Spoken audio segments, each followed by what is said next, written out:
Bonjour à toutes et à tous et bienvenue dans la 5e de couvre, le podcast de débat autour du manga. Après le fun, les maths et la nostalgie des dernières émissions, nous passons aujourd'hui dans une zone plus sombre du manga puisqu'il va être question de thriller, de cannibalisme et du rôle de la ruralité dans ce genre de récit.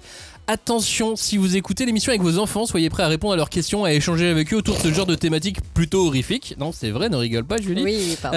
Cet été, la parution du manga Gannibal a donc touché à sa fin avec la publication du tome 13.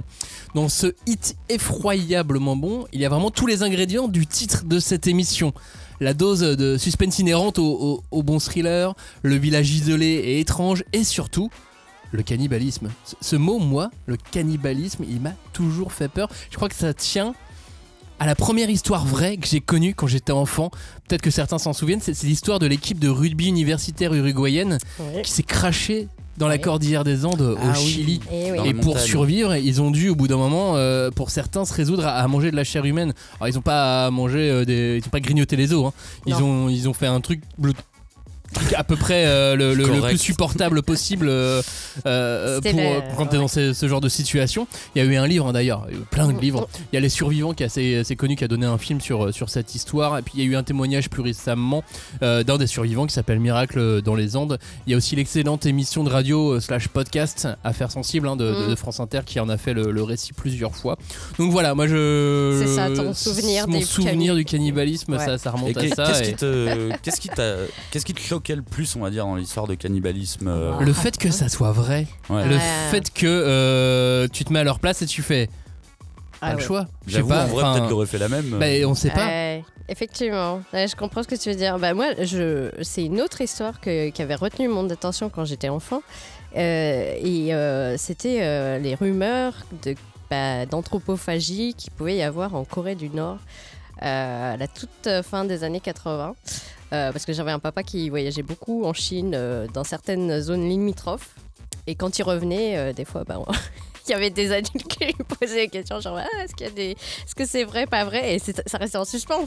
Donc moi ça me paraissait d'autant plus épouvantable qu'il n'y avait pas de réponse, tu vois. Ça flottait comme ça, comme une espèce de rumeur, et c'était passablement effroyable déjà d'imaginer des gens manger d'autres gens. De toute façon, le cannibalisme, rien que le mot, je sais pas, je trouve que le mot en lui-même est un peu effroyable dans le sens, la forme qu'il a. Et moi, avant Gannibal, quand j'ai lu pour la première fois Fire Punch, le début de l'histoire m'a énormément rappelé, indirectement, mais l'histoire du crash dans la cordillère des Andes qui me terrifiait quand j'étais petit. Donc j'ai vraiment refait le lien entre Fire Punch, le début de Fire Punch, vous savez, avec ce tome 1 qui coche le bingo de tous les tabous. Oui, non, c'est vrai. La neige.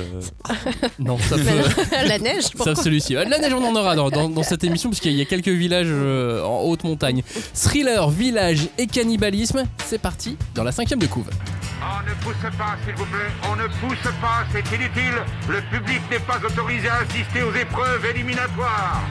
Moi, je crois que je pourrais être un très bon ninja. À quoi vous jouez? L'heure est grave, c'est pas le moment de faire les guignols. Mais on n'a rien d'autre à faire, on peut pas sortir. On va leur faire notre attaque secrète, l'attaque de la Tour Eiffel, ils vont rien comprendre. Et il faudra aussi parler des dessins animés, notamment des dessins animés japonais qui sont exécrables, qui sont terribles. Oh, les bâtards! Oh, this you crazy mother... La 5e de couve, c'est le seul podcast où tous ensemble nous allons découper, disséquer, dépecer, charcuter et aimer des thrillers ruraux. Salut Julie, salut Cagnard. Alors ce bon air de la campagne là, vous le sentez? Oui, on sent bien le bon air vicié de la campagne. La grillade, tout ça. Dans la campagne, quand ça sent la mort, c'est peut-être juste un troupeau d'animaux qui est mort, tu vois. C'est vrai, tout à fait. Ou un cadavre. Dans cette émission, on va donc parler du rôle de la ruralité dans les récits thrillers et épouvante. Mais il est question de manga quasi uniquement, il n'est pas question d'animé. Et on va évidemment revenir sur l'autre ingrédient terrifiant du manga Gannibal. J'ai nommé donc le cannibalisme. On n'a pas prévu de décrire en détail des scènes, donc n'ayez pas peur non plus. Vous pouvez écouter cette émission avant de vous coucher. Oui, normalement, ça devrait aller. Faut juste pas lire des mangas forcément qu'on va vous conseiller avant de vous coucher, ça c'est autre chose. Si vous nous découvrez, sachez que nous revenons chaque semaine avec 1 heure de podcast, parfois plus, rarement moins, pour parler de manga. Parfois nous proposons des émissions chouchou, comme la semaine dernière sur Naruto. Parfois c'est de l'analyse chiffrée comme il y a 2 semaines, et puis aujourd'hui c'est de l'analyse avec un soupçon de foi d'opinion et un délicieux Chianti. Si vous aimez ce qu'on fait, abonnez-vous, activez les notifications, visitez nos pages sur les réseaux sociaux, allez faire un tour sur notre bon vieux blog la5ème-de-couve.fr. Donc, dans cette émission, on va principalement parler du manga Gannibal, mais on va revenir sur d'autres titres qui ont leur place à leur manière, comme Noise, King of Eden, Kitaro aussi, pourquoi pas, The Summer Ika Who Died, Time Shadows, Arasaki qui vient tout juste de sortir, ou même Monster pour la fin, et bien évidemment Fire Punch. Mais on va commencer par, alors pas par Shiki, mais par Gannibal. Julie, oui. Je te propose de faire un pitch rapidement. Gannibal, oui. Un manga de Masaaki Ninomiya sorti en 2018 au Japon. Après avoir provoqué un incident majeur, un policier, Daigo Agawa, emmène sa femme et sa fille vivre dans un village de montagne isolé, Kuge. L'endroit semble incroyable, magnifique pour se remettre de cette épreuve, malgré la disparition mystérieuse du précédent officier qui était affecté là-bas. Et un jour, le corps d'une vieille femme est retrouvé dans la montagne. La famille Goto affirme qu'elle a été attaquée par un ours, mais Daigo remarque une trace de morsure humaine. Et donc, voilà. Il est évident que tout n'est pas comme il paraît dans ce village. Et ouais, Gannibal, oui, c'était un bon titre. Je pense qu'on a vite été mordus. Parce que, bon, toi, tu nous disais, il y a des scènes horribles. Bon, en fait, c'est pas qu'il y a des scènes horribles, c'est-à-dire que... Il y a une ambiance horrible. Dès ma première lecture, il y a un moment donné où j'ouvrais, je voyais des choses qui apparaissaient devant moi, j'ai fait mais tu l'as lu quand même. J'ai continué évidemment. Voilà. Mais non, je trouve que le propos est quand même vite affiché, hein, quand tu vois les couvertures qui sont proposées, les graphismes, la couverture avec le logo rouge sang qui s'étale comme ça sur toute la page. Moi, je trouvais aussi que vraiment Gannibal était un peu à part dans la liste qu'on a fait rapidement à l'instant, parce qu'il y a vraiment une violence qui est très vite mise en avant. C'est pas, même si les premières pages peuvent paraître un peu faussement joyeuses, etc., justement il y a une espèce d'artificialité qui est vite remise en question par le personnage principal, et on se prend vraiment graphiquement cette violence plein les mirettes, quoi, parce que d'habitude je dirais que ce genre de thriller d'ambiance pesante joue sur plutôt une violence on dit psychologique et masquée, il y a des choses qui sont pas nettes, qui sont ambiguës, et là vraiment que ça soit les cadavres, les morts violentes, que ça soit les états aussi dans lesquels ça met ces personnages, parce qu'il y a une espèce aussi d'engouement aussi pour quelque chose qui est j'allais dire presque tribal, vraiment de cette force du groupe qui fait que quand on est en foule, ça devient n'importe quoi, voilà. Et donc tout ça est très très vite retranscrit par un trait vraiment nerveux, très brut, gras aussi. De cet auteur, de Ninomiya Masaaki. Et je trouve que ça participe vraiment à imprimer longtemps le lecteur, quoi. Et alors c'est marrant que tu te dises que la violence arrive tout de suite dans le récit. Moi, à la lecture, j'en ai pas eu l'impression, mais en revanche, j'ai regardé l'adaptation live qui a été produite par Disney. Par Disney. Tout va bien.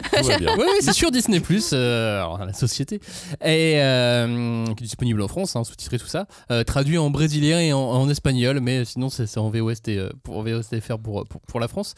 Eux, ils ont choisi effectivement de commencer par des scènes violentes. Ouais. Dès le début de la série, ce qu'ils ont légèrement adapté, oui, quoi. Après ça reste tout le temps la même chose, donc c'est un peu ennuyeux quand on connaît le manga. Mais voilà, ils ont choisi de commencer direct par quelque chose d'assez violent, et je trouvais ça assez surprenant, parce que moi j'avais pas été pris par la violence tout de suite dans le manga. D'accord. En fait, je pense que effectivement peut-être Allez, moi je te dis, au 2e tome, ça part en vrille. Peut-être le 1er tome laisse encore planer une sorte de doute, etc. Et il arrive un moment où tu as quand même des premières révélations qui amènent sérieusement notre policier Agawa Daigo à se poser les questions, et certaines questions ne sont pas les bonnes. Enfin, il ne faut pas questionner certaines choses. T'en dis quoi, toi, Cagnard ? Bah moi déjà je suis vraiment hyper content parce que cette émission m'a permis de lire Gannibal, parce que j'avais lu le tome 1 à la sortie du manga, et je vais être honnête avec vous, je trouvais ce manga un peu trop criard, tu vois. Il gueulait un petit peu trop, genre waouh, c'est chaud ce qui se passe dans le manga, tu vois, rien que le titre. J'étais là, ouais, ok, d'accord. Donc déjà, tu déflores la thématique de ton bouquin dès la page d'entrée. Et quand j'ai commencé le titre, en fait, j'ai été plutôt happé, comme tu dis, par l'esprit limite un peu humoristique qu'on a au début. Le retour à la réalité très rapide de la violence, pas forcément de la violence humaine, de la violence par rapport aux animaux ou autres. Et vraiment, j'ai été quasi hypnotisé par cette lecture, tu vois. Le problème, c'est que je l'avais lu que le tome 1, et tu sais, comme d'habitude, je me suis dit, bon, la suite, je la lirai plus tard, quoi. Du coup, là, ça m'a forcé à les enchaîner. Donc, c'est vraiment une bonne nouvelle, tu vois, quand j'ai fait, yes, je vais devoir, entre guillemets, Gannibal, j'étais vraiment hyper content. Enfin, reprendre pour le coup. Après, qu'on soit bien d'accord, Gannibal, c'est vraiment, il reprend les bases de ce qu'on peut appeler un thriller horrifique. T'as vraiment tous les codes du thriller et de l'horreur en même temps. Alors, il rajoute cette petite spécificité qui, pour le coup, va nous intéresser pendant l'émission. C'est le thriller rural. Ce que déjà, j'adore comme idée, parce que c'est vrai que t'as tout de suite une ambiance différente entre le thriller urbain et le thriller rural. Rural, il y a un côté vraiment pas apocalyptique, mais il n'y a pas d'espoir, parce que si t'es dans la merde, tu vois, Memories of Murder ou autre, en fait t'es en race campagne, pas grand monde ne pourra venir t'aider, et du coup tu vas vite te retrouver seul, et du coup tout ça m'amène à un de mes genres de prédilection de lecture, c'est-à-dire le huis clos. Alors dans le cas de Gannibal, on serait plus dans un semi-huis clos, parce qu'ils sont dans un petit village, ils peuvent s'en aller quand ils veulent, et d'ailleurs c'est une des questions qui revient assez souvent, mais du coup on peut peut-être pas forcément tant que ça s'en aller, et je fais juste un petit arrêt sur ce que tu dis sur la différence thriller rural, thriller urbain. C'est important parce que il y a une chose qui diffère dans l'enquête, qui est aussi importante dans les thrillers, c'est qu'on n'a pas les mêmes moyens à la campagne qu'à la ville. Évidemment. On n'a pas les caméras partout, on n'a pas autant de témoins. Le terrain est immense. Enfin, et puis les villages de campagne ont ce petit côté mystérieux, propre à l'isolement. Sans compter un élément très important qu'on a dans les petits villages à la campagne, que ce soit en France comme au Japon, la rumeur. Ouais, la rumeur. Je pensais que t'allais dire les vieux, mais bon. Pardon. Ils sont partout, eux. Pardon, Cagnard, du coup, je t'ai coupé, je voulais juste rajouter cet élément. Je te laisse continuer. Évidemment, donc t'as ce truc de huis clos qui est hyper oppressant dans le manga et qui fonctionne très bien dans le cas de Gannibal. Et en plus de ça, je trouve qu'on peut classer dans Gannibal une petite touche de survivalisme aussi, parce qu'au bout d'un moment, il est question de survie pour ces personnages, et pas forcément de survie. Alors en fait ça reprend exactement ce que tu dis, c'est-à-dire que tu as la survie, on va dire, vis-à-vis des villageois qui sont agressifs, qui sont voilà, mais tu as aussi la survie avec les autres villageois qui sont censés être plus sympas. Et là aussi, il faut réussir à survivre dans ce monde où, comme tu dis, les rumeurs, comme toi aussi tu dis, Julie, les vieux, il faut réussir à survivre là-dedans aussi. Et du coup, je trouve que c'est un titre qui a vraiment plein de points positifs différents, quoi. Oui, il y a ce côté qui est vite abordé de ce qu'on a parfois du mal à comprendre du point de vue, on va dire, occidental et français, la pression sociale japonaise, et là qui s'exprime de façon exacerbée, parce que dans un tout petit village où tout le monde se voit, tout le monde se connaît, et tout le monde peut soupçonner dès que vous faites un truc qui paraît pas normal. Et justement, alors, parce que cette pression sociale, comme on l'imagine ici en France, on l'imagine plus dans les villes, pour les salariman, dans les grosses sociétés, avec la pression urbaine. Tu sais, quand tu sors de la gare à Osaka, t'es abasourdi de voir des immeubles très hauts comme ça, tu te sens tout petit, tout écrasé. À la campagne, tu sais, t'arrives là, l'air pur. Ouais, ça va dire pas très longtemps, ça. Ouais, mais tu vois, c'est justement un des points forts de Gannibal, je trouve, pour le coup, c'est cette notion de pression sociale, parce que faut comprendre que les personnages arrivent dans ce village, donc ils veulent aussi s'intégrer, mine de rien.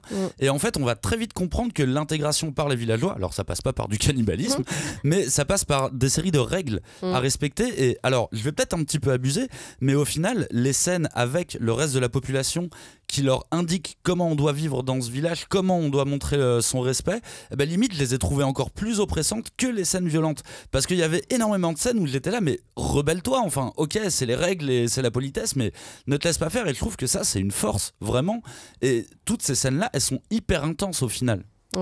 Ouais, ça fait partie de l'horreur sociale, je dirais, oui, c'est ça, que tu peux voir. Parce que, juste petite incursion, hein, mais quand tu interroges les populations japonaises sur leur stress, etc., les plus touchés, c'est souvent les jeunes gens à l'école ou bien même les mères de famille, parce qu'elles ont trop peur d'être jugées par les autres parents d'élèves, et il y a vraiment des espèces de cercles vicieux qui se forment comme ça dans des petites communautés. Donc finalement, quand c'est le village et que finalement tout est englobé dans le même espace, que ça soit ta vie professionnelle, ta vie familiale, ta vie sociale, je pense que là, c'est quand même miraculeux parfois que les choses n'explosent pas plus souvent, quoi. Sachant qu'en plus, dans le cas de ce personnage principal de Gannibal, c'est un policier. Et c'est pas un policier d'une caserne de policiers. C'est un policier d'une caserne de lui tout seul. Eh ouais, oui. C'est dur, hein. Ce qui montre déjà de base qu'il n'y a pas beaucoup de moyens pour ce village. Et c'est pas grave, un policier, a priori, ça suffit pour ce village. Déjà, ils ont un policier. Oui, c'est ça, ils en ont. En France, on aurait la gendarmerie. Après, je voulais revenir sur ce qui, je trouve, définit le plus le manga, c'est-à-dire son intensité. J'ai vraiment l'impression que depuis le tome 1, tout va vite. Tout ce qui se passe est extrêmement important, et du coup malheureusement parfois c'est un peu trop souvent. Du coup t'as du mal en fait à mettre les échelons d'intensité dramatique, on va dire, parce qu'il se passe tellement de choses et tellement de... En plus parfois ils font des faux jumpscares de trucs dramatiques. Tu vois les persos dans une scène, tu vas dire oh il va se passer un truc, et finalement la page d'après non en fait ça va, c'était une fausse alerte. Ouais, c'est ça, que des faux jumpscares. Ça aurait pu être plus court finalement, parce que ça fait que 13 tomes, ce qui est quand même relativement ramassé. Ça aurait même pu être plus court, non?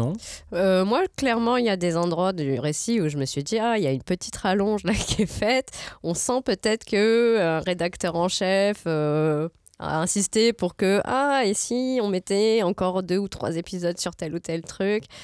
Ce serait pas incongru non plus, parce que j'imagine que ça a dû beaucoup plaire et que voilà, les gens ont redemandé. Mais oui, du coup, ça a suffisamment marché pour que ça soit adapté en live. Oui, voilà. Et puis je pense qu'effectivement, du coup, quand tu lis les tomes reliés, tu as quand même cette impression que la sauce est un peu délayée quand même. Oui, un petit peu. Franchement, un petit peu. Et alors tu le vois en plus avec quelques procédés scénaristiques qui, au bout d'un moment, commencent à tourner un petit peu en rond au milieu du récit. Mais franchement, c'est pas très très grave.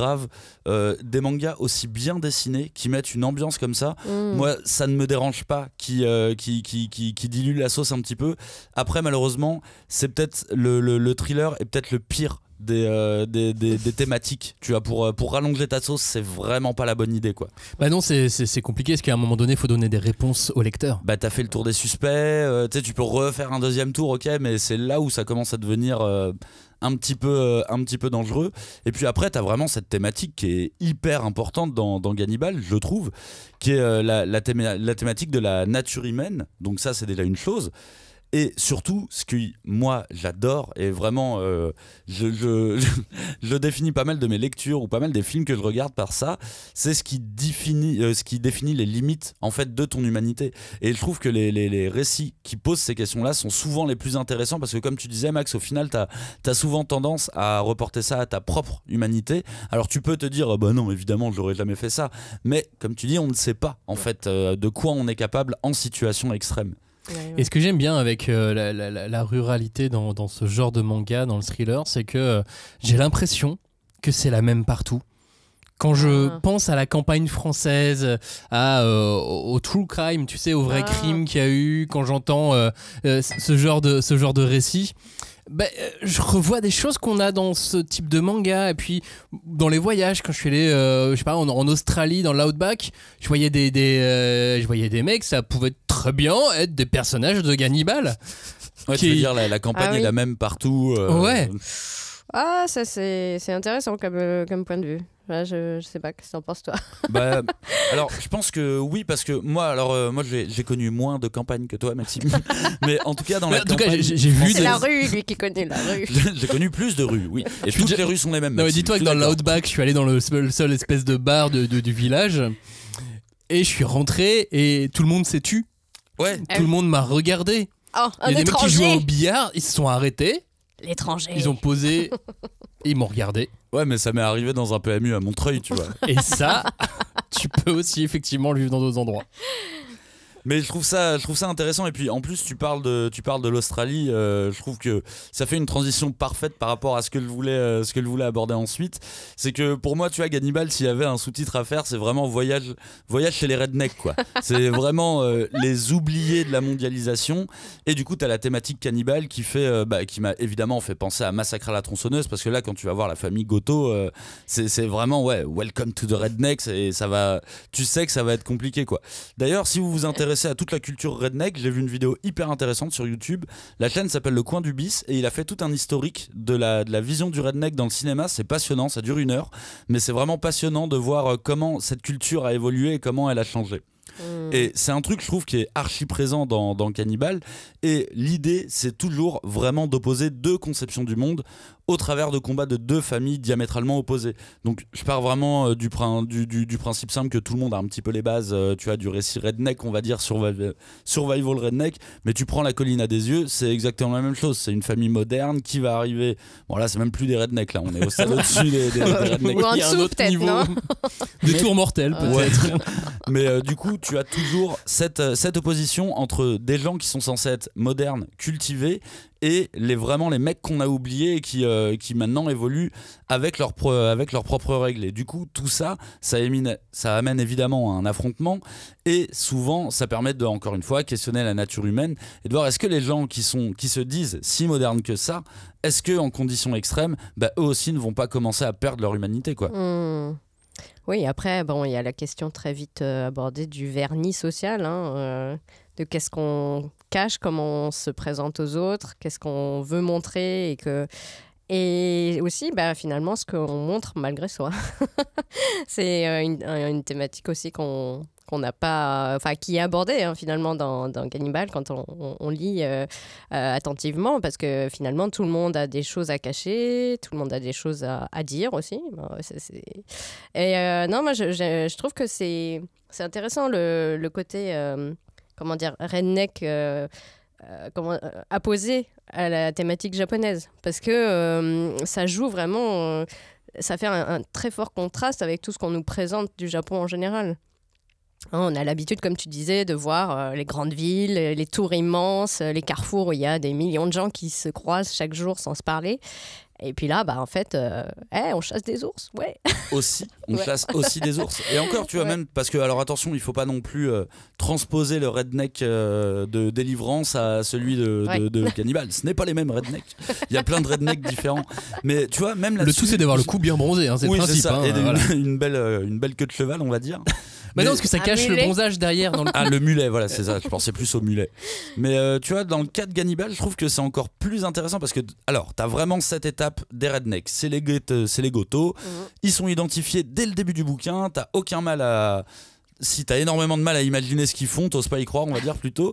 Mais tu vois, je trouve que derrière, il y a aussi une fulgurance de l'auteur, c'est qu'on passe des rednecks aux habitants du village, qui eux aussi, tu sais, ils vivent dans une espèce d'illusion de perfection. Limite, ça ressemble un petit peu à une dystopie. Genre, on est tous heureux dans ce village, tout le monde s'aime bien. Oh là, attention, il ne faut pas être méchant avec ses voisins. Et tiens, voilà des légumes. Oui, voilà des légumes, et t'as intérêt à les prendre, les légumes. Et je t'apporte la viande après. C'est exactement ce qu'on disait tout à l'heure sur la pression que ça rajoute au titre.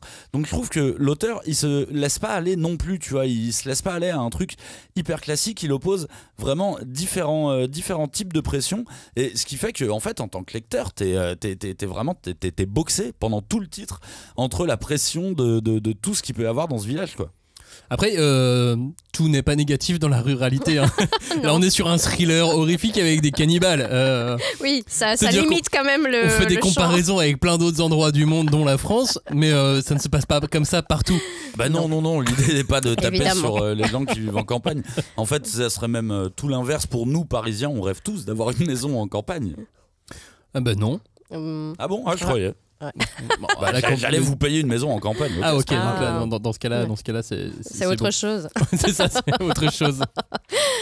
Non mais c'est vrai que la campagne japonaise, elle a une particularité, c'est c'est d'être quelque chose de, comment dire, hors du temps. Bah oui, parce que je pense qu'il y a cette forte imprégnation religieuse qui est encore, en tout cas dans le cas de Gannibal. Hein, et puis même, on va voir, quand on évoquera les autres titres après, il y a quand même toujours l'importance du prêtre local, de la coutume locale, de qu'est-ce qui fait loi ou pas. Et d'un point de vue quasi divin, il y a tout ce côté, on va dire, ethnologique de la violence rurale, quoi. Parce que la règle, elle est simple. Soit tu connais les règles et tu es dans la famille, dans le village, soit tu es un étranger, tu es hors du cercle et tu mettras soit énormément de temps à comprendre les règles et à être accepté, et soit d'emblée, on te fera signe qu'il n'y a aucune chance que tu intègres ce cercle. Et on le fait avec beaucoup de violence parce que Gannibal, ça reste un manga très violent. Oui, quand même. Oui. Et qui pose la question d'un peu toutes les violences au final. Comme on disait un petit peu au début, c'est la violence envers les hommes, mais t'as des scènes violentes avec des animaux aussi. Et l'histoire arrive même à remettre en question la violence même du héros, parce qu'on comprend très rapidement que en fait, ce policier qui est dans ce village, il a un passif à Tokyo et qu'il était plutôt c'était un cogneur quoi quand même, ouais. Et du coup j'adore ce concept même de remettre en question la violence du héros, et parce que évidemment ça m'a fait penser à un film que j'adore, que je conseille si vous avez déjà lu Gannibal. N'hésitez pas à regarder le film coréen J'ai rencontré le diable de Kim Jin-woon, qui est un film de vengeance où un policier va traquer le tueur de sa femme, tueur cannibale évidemment. Il va lui placer une puce GPS et il va lui dire à chaque fois que tu vas replonger, que tu vas remanger de la viande humaine, je viendrai et je te couperai une partie de oh toi. Dis donc, c'est comme c'est charmant. Et génial, et on va se rendre compte que plus on va avancer et plus le héros en fait est en train de péter un plomb complètement. Alors ok, c'est un tueur en série cannibale en face de lui, mais lui est complètement en train de péter un plomb. Et puis de toute façon, si vous aimez le cinéma coréen, n'hésitez pas à regarder la cinématographie de Kim Jin-woon. Il sort un film dans pas très longtemps en France, et je suis désolé pour le titre, mais ça s'appelle Ça tourne à Séoul. Je sais pas pourquoi ils appellent ça comme ça, mais le film a l'air trop bien en tout cas. Après le cinéma coréen en termes de thriller horrifique, ils savent faire, ouais. Ouais, ils savent clairement faire. Et puis donc voilà, tu as utilisé le mot cannibale, on l'utilise peu ou prou, mais c'est l'élément principal de Gannibal. Oui, complètement. C'est le cannibalisme, c'est quand même quelque chose qui, comme on le disait dans l'intro de cette émission, nous touche d'une manière ou d'une autre, nous prend aux tripes, effectivement. J'aime pas trop les abats, moi. Mais c'est quelque chose d'assez... qui te secoue en ton âme de lecteur. T'es devant, tu peux pas lire sans te poser quelques questions quand même, quoi. Ah bah t'es sur la pire ignominie humaine, tu vois, quelque part c'est vraiment le degré zéro, quoi. Tu manges ton semblable, c'est vraiment que t'es au bout du rouleau. Et d'ailleurs ça va être un des processus de questionnement du héros pendant tout le manga, hein, qui va continuer à se dire mais non, c'est pas possible, évidemment qu'ils sont pas cannibales, sauf que mine de rien tout porte à y croire quand même, quoi. Après pour revenir à Gannibal, je trouve qu'il y a, comme tu disais tout à l'heure, effectivement le rythme est effréné, il n'y a pas de temps mort, et des fois tu es vraiment essoufflé à la fin de ta lecture parce que tu dis quand est-ce que ça va s'arrêter, toute cette pression qu'il te met, etc. Mais malgré tout il y a quand même une gradation dans les révélations qui se font, dans les éléments qui te donnent petit à petit pour que tu comprennes ce qui se fait, ce qui a lieu en fait dans les tenants, les aboutissants ce n'est pas juste des gens qui mangent d'autres humains. Non, justement, il y a autre chose. Et en fait, je pense que quand même, arrivé au tome 10, tu comprends aussi que la vengeance est un des éléments les plus prégnants de toute cette histoire, quoi. Alors, c'est un des bons ingrédients du thriller en même temps. C'est marrant parce que je voulais mettre ça dans ce podcast et je me suis dit mais non mec, t'as dit ça pour Naruto la semaine dernière. tu vas pas dire héritage et vengeance, les deux mêmes arguments pour un seinen et un shonen, tu vois. Ouais, mais héritage et vengeance, ça va dans énormément de mangas. Le cannibalisme, est-ce qu'on le découvre dans le manga avec Gannibal? Pas tant que ça, parce qu'on l'a vu avec Fire Punch. Donc on a pu le voir aussi. Il y avait un manga très célèbre dont on a parlé en tout début de One saison. Piece, hein, One Piece, évidemment. Ouais, Azef. Ah là là. Enfin, franchement, moi, je trouve que la scène est hyper poignante, quoi. Mais tu peux la raconter pour ceux qui oui, ont été hermétiques à One Piece. Je pense qu'ils ne sont pas très nombreux. Mais en gros, c'est le flashback sur l'enfance de Sanji, qui est donc le cuistot. Et il va être, comme on dit... il va essayer de survivre sur un rocher avec le capitaine pirate qui a attaqué son bateau, et le capitaine va lui faire croire qu'il y a de la nourriture à partager entre eux deux pour tenir le plus longtemps possible, alors qu'en fait il va se sacrifier et manger sa propre jambe. Voilà. Donc c'est vraiment super dur pour cette typologie de manga. Mais qu'il y a une scène qui n'est absolument pas horrible, horrifique, tu vois. Non, mais c'est vraiment une scène de sacrifice plutôt. Ouais, mais c'est quand même horrible dans le sens où. Ah, moi j'étais touché. Oui, voilà. Franchement, j'étais touché. Mais oui, comme on disait tout à l'heure, ça prend aux tripes. Il y a pas longtemps, donc moi j'ai lu Shuttle. Bon, alors ça n'a rien à voir, hein, l'univers, tout ça. C'est les Tangoutes. Je ne connaissais pas les Tangoutes. C'est passionnant. C'est la Mongolie du XIIe siècle, quelque chose comme ça. Mais il y a quand même une scène où un personnage se fait croquer un doigt. Donc on sent quand même que cette thématique du cannibalisme, elle est vraiment très forte. Elle parcourt vraiment beaucoup d'histoires jusqu'à parvenir dans des œuvres hyper modernes comme Chainsaw Man ou Fire Punch, dont on parlait. Peut-être lui, il a un truc avec le fait de manger son prochain. Enfin, bon, bref. Mais en tout cas, la thématique, elle a pour première fonction de créer un vrai dégoût, un malaise très profond, je pense, chez les gens. Même si... c'est ce que je pense voulait faire Fujimoto. Hein. Ouais, mais parce qu'après il y a des gens aussi qui accolent d'autres imaginaires sur ce genre de vision horrifique. Mais en tout cas, pour revenir au mangaka, je pense qu'il y a aussi tout un côté de challenge graphique, de mettre en page, de mettre en image des choses qu'on ne peut pas nommer, qu'on ne peut pas imaginer, et sachant que c'est aussi une espèce de clin d'œil à ce que moi j'appellerais l'art académique. Les Beaux-Arts ont beaucoup mis en scène des corps nus, en tout cas l'art occidental. On en parlait avec Fujimoto la dernière fois, il est très imprégné par l'histoire de l'art occidental, et je pense qu'il y a quand même ce jeu sur le détournement des travaux anatomiques, où tu étudies les corps pour je crois que c'est Daniel Pénac qui disait si vous voulez être des bons médecins, allez au Louvre, c'est là où vous verrez les meilleurs cadavres, quoi. C'est qui fait dire ça à un de ses personnages.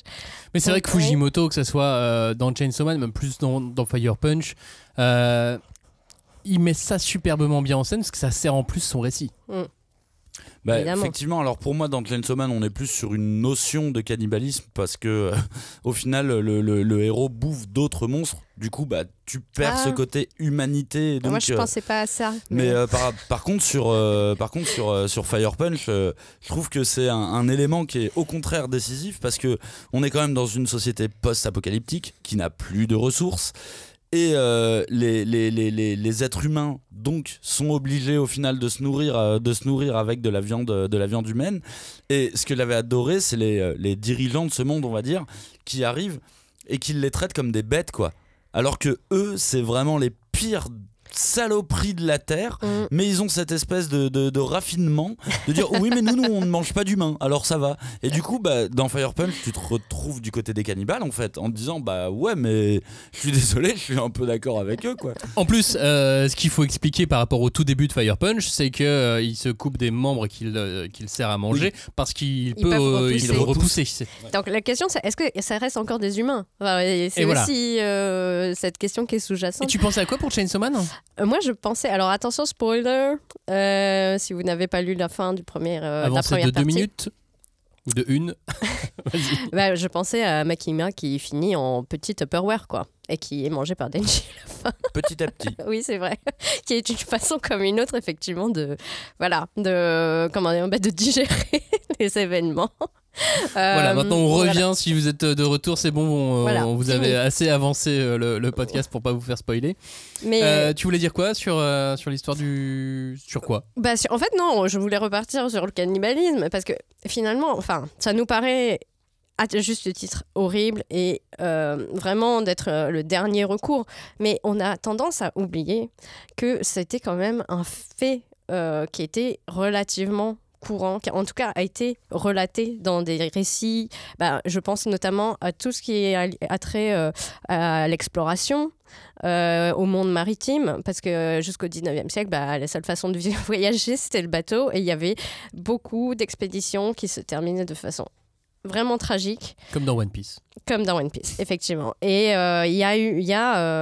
on a pu parfois retrouver vraiment des traces très précises de certains naufrages avec des conséquences absolument dramatiques, et dont le dernier en date, c'est le drame de la Cordillère des Andes de 1972. Quoi.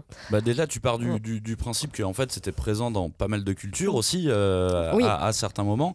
Et comme tu dis, en fait, ce qu'on a un peu tendance à oublier, parce qu'on voit ça tout de suite comme un truc un peu mythique, mythologique, voire, en fait, ce qui amène le cannibalisme, c'est souvent les situations tout simplement extrêmes. Et je me souviens que j'avais vu une vidéo sur le Japon pendant la Seconde Guerre mondiale, et que cette culture du cannibalisme, en fait, elle vient un petit peu de là, parce que en fait, il y avait certaines îles que le Japon protégeait, ils avaient très peu de ressources, les Américains avaient coupé complètement leurs ressources. Du coup, oui, la légende disait qu'ils mangeaient des soldats américains, mais en fait, c'était le cas. Mais c'était pas pour montrer qu'ils étaient cruels, c'était parce qu'ils avaient plus rien à bouffer, quoi. C'est un truc qu'on étudie peu à l'école, la guerre du Pacifique, enfin toute la partie, tout l'affrontement japonais et américain pendant la Seconde Guerre mondiale. Mais il y a énormément de choses à étudier, il s'est passé énormément de choses qu'on voit très très peu, nous, en France, à l'école. Ouais, complètement. Non, mais je pensais plutôt rebondir sur ce que tu disais sur le mythe, en fait. Parce que moi, je parlerai d'un autre mythe qui est vraiment la différenciation homme versus sauvage. Parce que, comme tu l'as dit tout à l'heure, finalement, il y a beaucoup de civilisations aussi où manger des morts était aussi une façon de leur rendre hommage. Alors, c'était pas l'orgie de barbac, c'était vraiment très ritualisé, très codifié. Et je pense que parfois, à tort, on a fait exprès de stigmatiser ces populations-là en disant c'est des sauvages, ils bouffent leurs morts. Parce que christianisme partout. Mais après, le christianisme, Colomb, c'est l'hostie. Effectivement, mais c'est symbolique. Alors que tout à l'heure, on parlait du mot cannibale. En fait, cannibale, c'est une déformation d'un des mots qu'a rapporté Christophe Colomb. Puisque c'était une façon de désigner des sauvages par rapport aux gens qui les avaient accueillis sur Hispaniola. Et donc, ces premiers autochtones, ils avaient un autre nom pour désigner l'autre tribu. C'était Cariba. Et donc, ça a désigné cannibale parce que, soi-disant, ils disaient « Ah, eux, c'est des sauvages, ils mangent leurs morts. » Ou ils mangent leurs morts, ou ils mangent des êtres vivants. C'est vrai, je viens de m'en rendre compte en le prononçant. Mais je trouve que c'est intéressant aussi parce que dans le manga Gannibal, il y a cette espèce d'utilisation, tu vois, pervertie d'un tabou. Donc eux aussi, ils font des espèces de rituels. Ils sont là genre, ah non, on faisait ça avant, maintenant on le fait plus. Maintenant on a la version moderne, c'est encore humain. Exactement. Il y a toute la partie aussi qui est très intéressante dans ces mangas, dans ces thrillers, avec ces choses cachées, avec ces rumeurs, avec ces mystères. C'est toute cette partie un peu, alors non pas religieuse, mais un peu sectaire, quoi. Bah oui, complètement. Et il y a... comme on disait tout à l'heure, il fallait vraiment isoler le groupe du reste du monde. Et puis aussi, pour les Gothos, c'est une façon de justifier leurs mauvaises actions, en tout cas celles de certains, puisque en gros, ils veulent mettre en forme la revanche de leurs ancêtres, le fait que, le prêtre aussi se sert de ce rituel vraiment très étrange pour punir les villageois. En plus, eux, ils sont en mode... c'est fou, c'est vraiment la mise en application de ce truc horrible, de se dire, même s'il restait une poignée d'humains sur Terre, ils trouveraient moyen de se foutre sur la gueule. Donc, ils sont dans un village complètement paumé. Il y a une famille versus les autres villageois, et ils ne peuvent pas s'empêcher de ne souhaiter qu'une seule chose, c'est que l'autre camp crève. C'est monstrueux. Je vais revenir sur ce que tu dis, Max, parce que c'est un sentiment que j'ai vraiment eu à la lecture de Gannibal. C'est l'emprise sectaire. Et je trouve que c'est un manga qui a vraiment, coche toutes les cases de la secte, de l'emprise sectaire, mais il le dit jamais. Et ça, c'est un truc que j'ai trouvé un petit peu dommage, parce que très clairement, là, on peut parler d'une dérive sectaire qui est allée très très loin, tu vois. Mais Alors qu'en plus, on sait que la puissance des sectes au Japon, elle est quand même assez importante. Ouais. Et j'ai trouvé ça bizarre qu'il n'y ait pas de parallèle ou qu'il n'y ait pas de notion proche de ça. Bah, moi, quand j'ai eu cette réflexion, c'est parce que je me suis dit, mais au Japon, les règles, ce qui définit principalement une secte, je pense, dans le Japon moderne, c'est vraiment le rapport à l'argent. Et là, il n'est pas du tout question c'est vrai. de cet aspect-là des choses. Pas toutes les cases. C'est vraiment le fait plutôt de voir un clan ou une façon de voir le monde complètement hermétiquement. Et moi, je trouve que c'est quand même salutaire qu'un auteur le mette que ça peut être problématique. D'être aussi fermé, quoi. Mais je pense qu'il s'est aussi potentiellement inspiré de ce qu'on peut voir dans le comics, dans les histoires de super-héros, c'est avec espèce de messe démoniaque qu'on pouvait faire, qui peuvent appeler des démons que les super-héros vont devoir terrasser, et ainsi de suite. Il y a ce petit côté-là aussi que je vois là-dedans. Et puis, il y a encore une fois cette histoire de campagne. On a fait beaucoup là sur le cannibalisme. Et il y a la ruralité qu'on retrouve dans d'autres mangas. Je pense à Noise de Tetsuya Tsutsui, qui était édité par Kiun. Noise, c'est sorti il y a quelques années maintenant. Pour vous rappeler, c'est l'histoire donc, d'un village qui est en train de disparaître, tout simplement. Et il y a une lueur d'espoir. Il y a un agriculteur du coin qui crée une nouvelle espèce de figue qui fait sensation dans tout le Japon grâce à un influenceur qui a fait « Oh, regardez, ça c'est la meilleure figue du monde !» Du coup, tout le monde veut commander ces figues, et avec la couverture médiatique, il y a l'économie qui repart. Keita espère donc que ce renouveau va permettre de rouvrir l'école, ce qui pourrait convaincre sa femme partie dans la ville de revenir avec leur fille, et ainsi de suite. Mais en fait, dans le petit village, le quotidien est bouleversé par l'arrivée d'un inconnu, Mutsuo Suzuki, qui dit vouloir travailler comme journalier, comme ouvrier agricole. Et qui ment beaucoup et qui inspire la défiance. Et donc, Keita va douter de lui, et quand son meilleur ami lui apprend qu'il a reconnu l'étranger, c'était un condamné d'il y a plusieurs années pour une affaire de harcèlement et de meurtre. Un criminel sorti de prison qui vient dans le village. Et que faire si il s'installe chez nous ? Ce criminel. Et ce qui se passe, c'est un thriller, hein, donc il y a des meurtres, bien évidemment, je vous laisse imaginer. J'avais rencontré l'auteur à la sortie du manga. Moi, j'avais carrément une théorie. Je fais, en fait, les figues, elles seraient nourries par le corps des gens, du serial killer qui leur a mis, ça ferait un super engrais. Il m'a pris pour un fou. Non, c'est pas du tout ça. Donc c'est pas du tout ça. Bon, okay. En même temps, c'est une sorte de cannibalisme que j'avais essayé de voir dans Noise.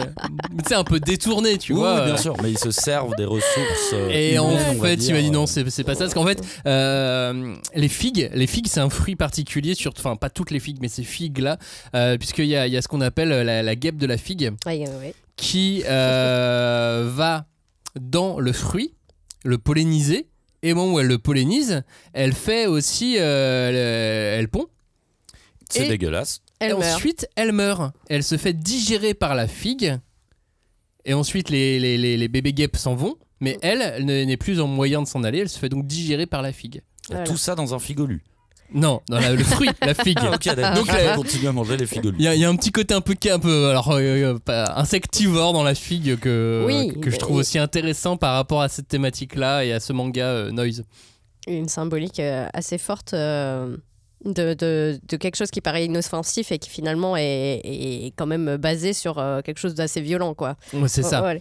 Mais il a une certaine violence, hein, Noise, ce manga, quand même. Bah après...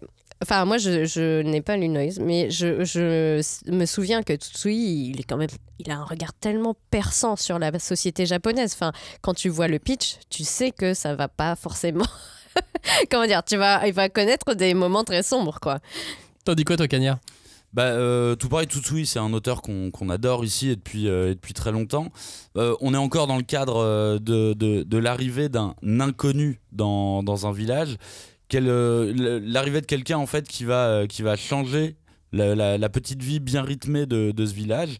Et là on a encore ce bel exemple de société parfaite comme on peut en avoir dans Gannibal, mais qui au final rapidement montre ses limites et encore une fois les limites de la tolérance humaine.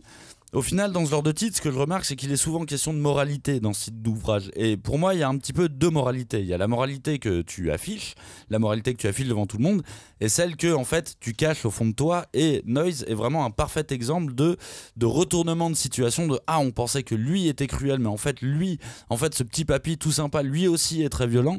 Et je trouve que c'est toujours hyper intéressant de jouer comme ça avec des codes, parce qu'attention, en plus, Noise a cette force d'y aller à la caricature. Au début du manga, tu te dis, mais attends, c'est un peu abusé là quand même.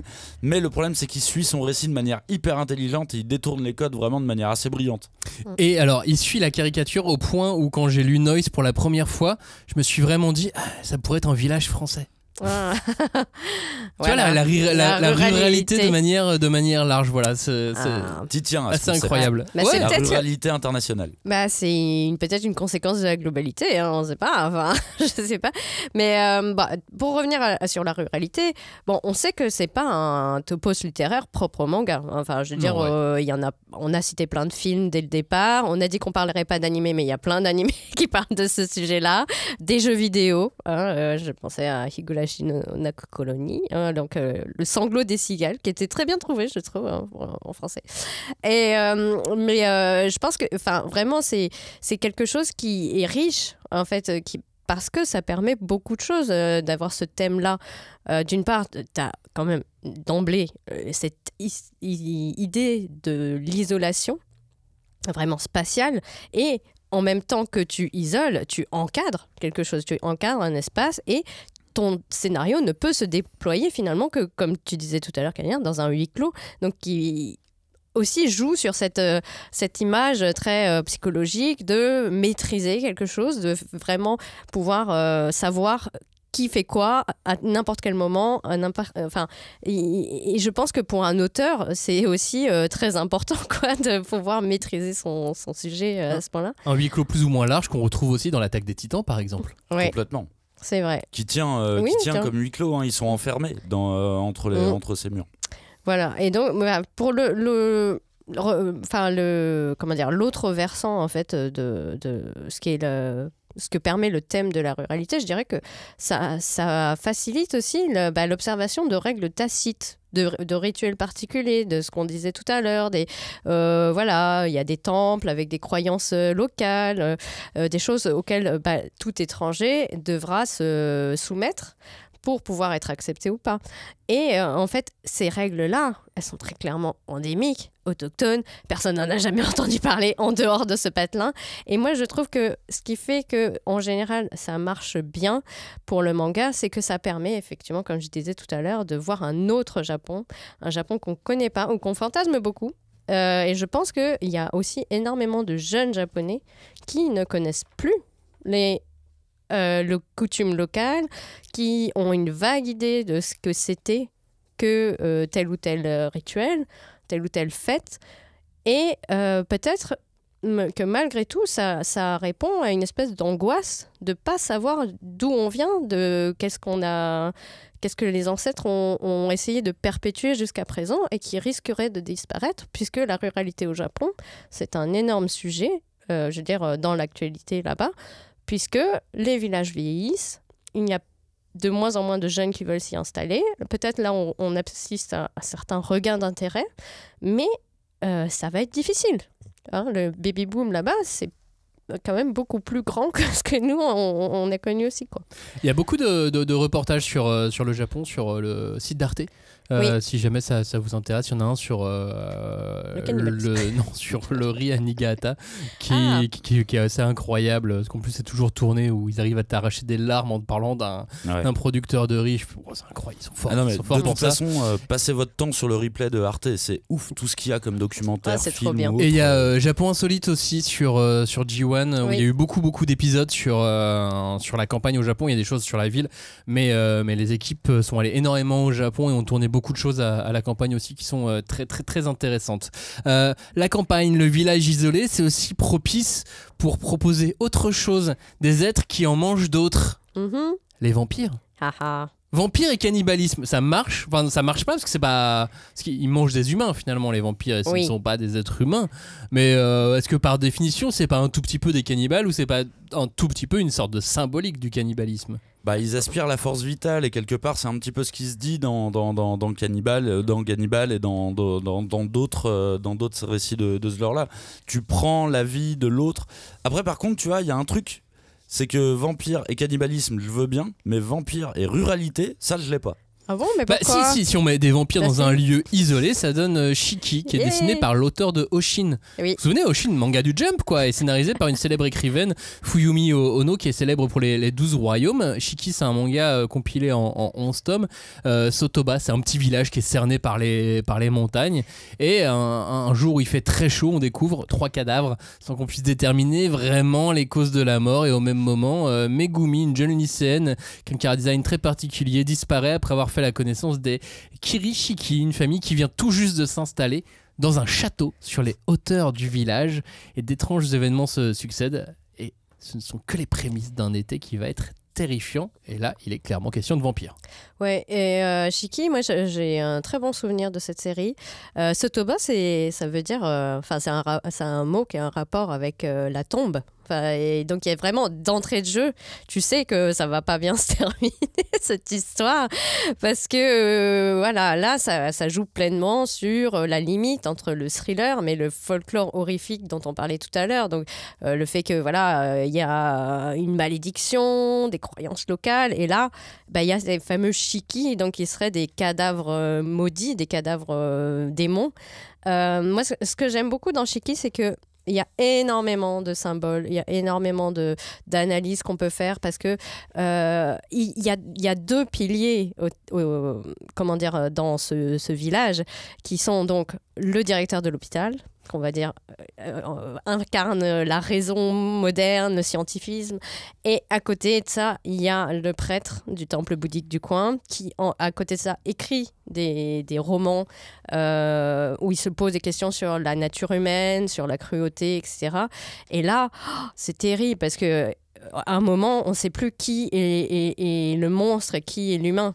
C'est-à-dire le scientifique va pousser tellement sa logique de vouloir comprendre ce phénomène de façon scientifique, justement, de faire des expérimentations, d'oublier qu'en face de lui, il a des gens qui ont un jour été humains. Et de l'autre côté, le prêtre qui va se perdre dans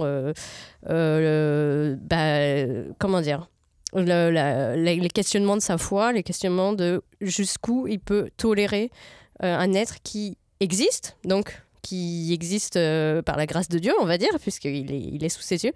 Et je trouve que le mélange, parce qu'en plus de ça, il y a les couches de gore, les cas familiaux, parce que voilà... Il n'est pas tendrin comme titre. Ah non, c'est hyper difficile. C'est vraiment sombre, et je pense que du coup le design de Fujisaki aidait un petit peu, tu vois, parce que il est très cartoonesque par certains aspects, mais ça reste quelque chose qui te prend vraiment au trip, quoi. Shiki, c'est plus vraiment disponible, c'est un peu difficile à trouver maintenant, c'est pas que 11 tomes, donc ça peut donner une chance de trouver des intégrales. En parlant de folklore et de village, il y a King of Eden qui était sorti aussi il y a quelques temps, qui est scénarisé par Nagasaki, le fameux comparse de Urasawa.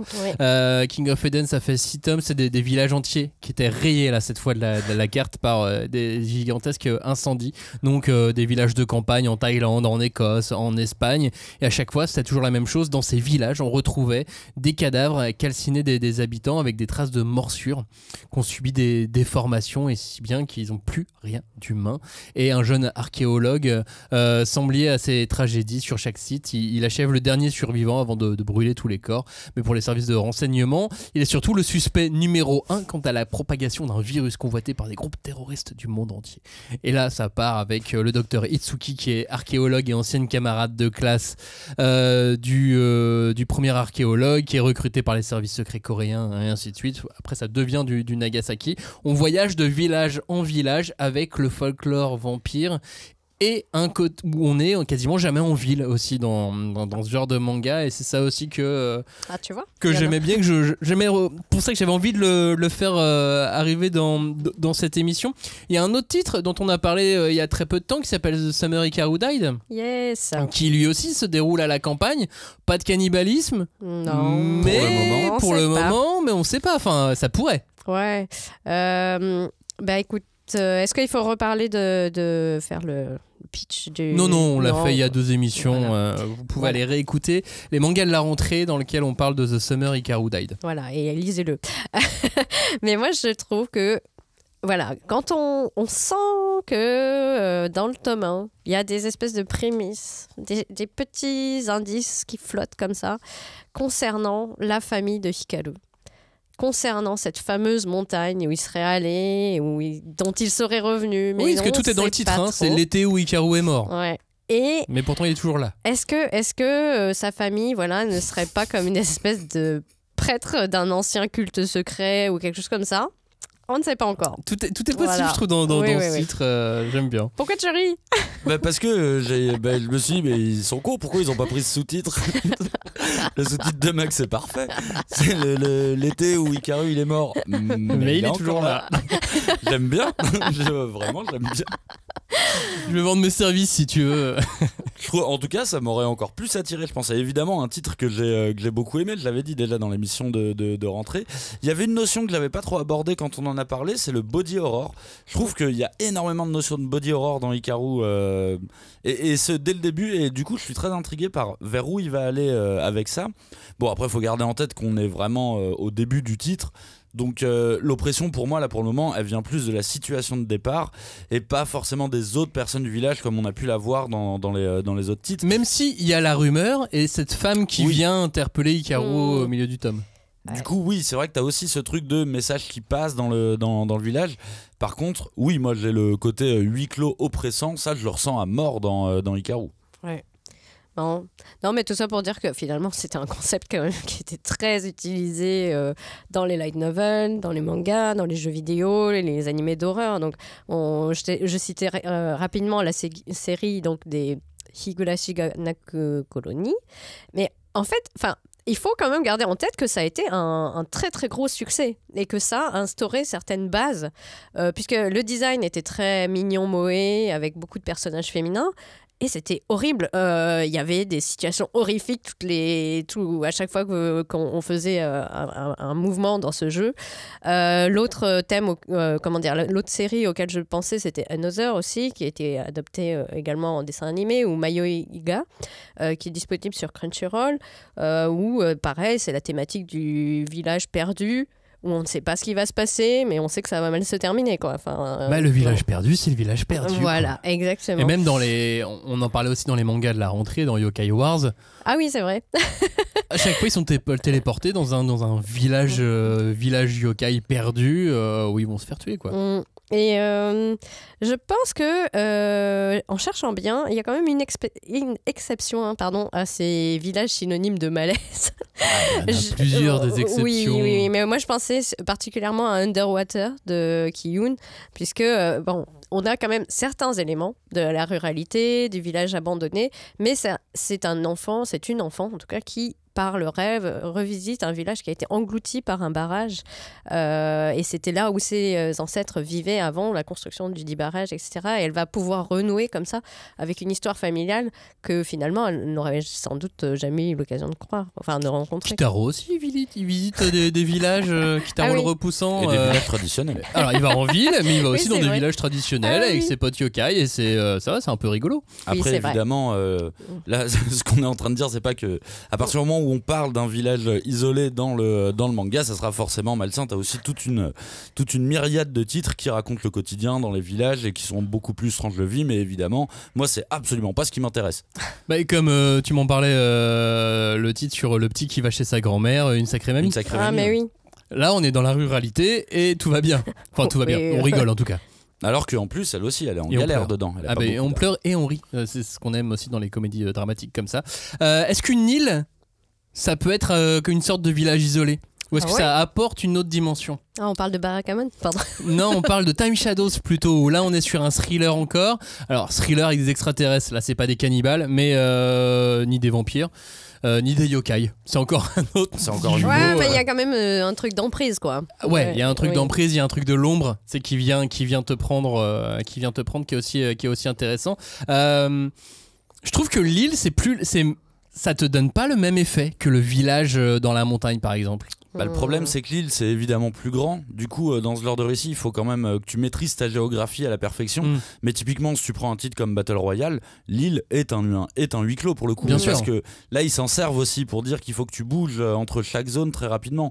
Dans le cas de Time Shadows, je trouve qu'en plus, il y a un côté un peu double effet oppressif. Puisque d'une part, tu as ce côté... il isolé, il revient, enfin le héros revient sur son île d'enfance avec tous les gens qu'il connaît, qui ont chacun un petit avis sur lui. Et après, en même temps, t'as aussi ce côté qui est tout aussi oppressif de la boucle temporelle de laquelle il devra sortir. Mais du coup, oui, moi je le calerais carrément dedans. Et t'as cet ingrédient qui est super intéressant dans beaucoup de mangas, c'est le personnage principal qui a quitté son village natal pour y revenir des années après, soit pour faire face à des choses horribles qu'il a pu faire dans son enfance, ou pas, soit des choses que ses amis ont pu faire, c'est un peu comme Souviens-toi l'été dernier, ou alors faire face à des nouveaux monstres entre guillemets comme dans Time Shadows. Il y a un manga qui vient de sortir qui s'appelle Arasaki. D'accord. Là on est plus sur de l'épouvante que sur du thriller, on est sur la fameuse rumeur. On dit toujours que dans ce village il y a des choses horribles qui se déroulent, il y a ces monstres qui peuvent venir. C'est quelque chose dont tu sais dont tout le monde parle mais que personne n'a jamais vu. Arasaki, c'est un manga en 2 tomes chez Square Enix qui est dispo qui sort chez Omake Manga. C'est à la base un roman de Ryo Noshiro qui a remporté la 24e édition du roman japonais d'horreur. Plutôt un bon prix, avec une dessinatrice qui s'appelle Shino Sakura. Et donc avant sa cérémonie de mariage, Hinata, elle est dans cette situation. Elle retourne dans son village dans lequel elle n'est plus allée depuis 10 ans. Elle a même plus aucun contact avec ses parents qui sont restés là. Elle a même plus vraiment aucun souvenir en fait de ce qui s'est passé dans ces 10 premières années dans ce village. Et au moment où elle arrive, elle perd connaissance dans le train. Et à son réveil, elle est seule. Elle est assaillie par des flashs et elle tombe sur un cadavre et des ombres qui semblent les pieds, qui font très peur. Ne lisez pas ce manga avant de vous coucher, pour le coup. Et la lugubre donc légende d'Arasaki est-elle donc vraie ou non? Et effectivement, Hinata va devoir faire face à ça. C'est un manga d'épouvante avec un vrai morceau de légende dedans. Je pense qu'il faut lire les 2 tomes pour vraiment être sûr, parce que il y a le tome 1 là qui vient de sortir. Mais attendez, enfin, ouais, lancez-vous, mais c'est bien d'avoir les deux, parce que t'arrives à la fin du tome 1, tu fais ah non. Ouais. Non mais faut me donner la suite. En fait c'est marrant, pardon je t'interromps, mais ils ont toujours des noms sympas ces villages. Arasaki ça veut dire le ventre ouvert, enfin tu vois, genre Sotoba c'était le truc de la tombe, enfin et waouh, ça te donne envie d'y aller. Kuge c'est le cadavre que tu vas offrir en offrande lors du rituel et tout. Non mais en plus dans Arasaki elle se retrouve très vite plongée dans une sorte de monde parallèle. Où il n'y a plus personne, le même village, mais où il n'y a plus personne sauf ces espèces d'ombres qui prennent vie et qui sont superbement bien dessinées pour te faire flipper et te filer des cauchemars. Il y a un autre truc qui est intéressant, je trouve, qui est plus typique au Japon qu'à d'autres endroits. C'est le rôle du train. Dans les voyages à la campagne. Alors, dans tous les sens, hein, dans le bon sens du terme, puisqu'il y a énormément de mangas, de longs métrages où on voit les héros à la campagne prendre le train, et soit ça a l'air bien, soit ça a l'air terrifiant. Mais je trouve que le train a un rôle qui est vraiment typique dans le manga qu'on n'a pas ailleurs. Bah, c'est que techniquement, je pense qu'il y a plus de trains là-bas. Oui. Il y en a beaucoup là-bas et ils s'en servent beaucoup. Et que c'est un moyen de locomotion qui doit être quand même encore souvent utilisé, quoi. C'est souvent le dernier moyen d'accès en fait de ces villages-là. Bien sûr, mais voilà, alors faire le Japon en train, pareil, a priori c'est génial. Surtout que là ils viennent d'augmenter le prix du JR Pass. Le JR Pass vient d'exploser, donc du coup ça fait mal, ouais. Ça peut être une bonne solution. Alors ça fait beaucoup d'arrêts, mais si vous visitez le Japon, vous faites que des petits arrêts en train, soit en omnibus, soit en train régionaux. Vous économisez beaucoup d'argent. Vous mettez juste plus de temps. Oui, et puis enfin, je veux dire, vous verrez plus de super villages. Fiable aussi. Hein. C'est très fiable, ça c'est vrai. Donc voilà, c'est un bon moyen de locomotion si vous cherchez. Pour finir cette émission, on avait promis de parler de Monster aussi, Cagnard, parce que y a une petite partie thriller rural. Sriral, évidemment. nouveau concept qu'on vient d'inventer. On s'est gardé Monster pour la fin. Je trouve que dans le cas de Monster, c'est encore plus intéressant. Je crois déjà qu'à la base, je fais partie des rares personnes qui adorent la fin de Monster. Et vraiment, j'en démords toujours pas. Je trouve que cette fin, elle est géniale. Alors, sans spoiler évidemment tout ce qui se passe dans Monster, faut savoir que tout le dernier arc, il se passe dans un petit village de campagne justement, et même pas au Japon d'ailleurs. Non, pas du tout. L'idée que ça soit tout du long un thriller international qui se passe aux quatre coins du globe, les persos voyagent tout le temps, et que ça se finisse en huis clos dans un petit village qui est oppressant, je trouve que c'est là qu'on reconnaît la patte du maître, quoi. Et moi je me souviens très bien que quand j'ai lu la fin de Monster, alors encore une fois je veux pas raconter la fin, je veux pas raconter ce qui se passe dans ce village, mais c'est exactement le genre de concept que j'adore, c'est-à-dire dans cette petite rythmique bien huilée, il y a un élément qui va changer, un élément qui va tout faire basculer dans l'horreur. Et elle m'avait vraiment bluffé cette fin, donc c'est pour ça que je tenais aussi à le citer dans les mangas, on va dire un petit peu thriller ruraux. Puis c'est du Urasawa, donc c'est forcément bien. On a parlé de Nagasaki dans cette émission, donc tu vois, la boucle est quasiment bouclée. Puis il y a quelques temps, vous savez, sur Spotify, on laisse des questions pour ceux qui nous écoutent dessus. Et dernièrement, on vous demandait ce que vous lisiez. Il y a eu beaucoup de Monster. Super. Alors j'aimerais bien avoir le retour des gens sur la fin de Monster, parce que je me sens un peu tout seul dessus. Allez-y, parlez de la fin de Monster. On vous écoute, on vous attend.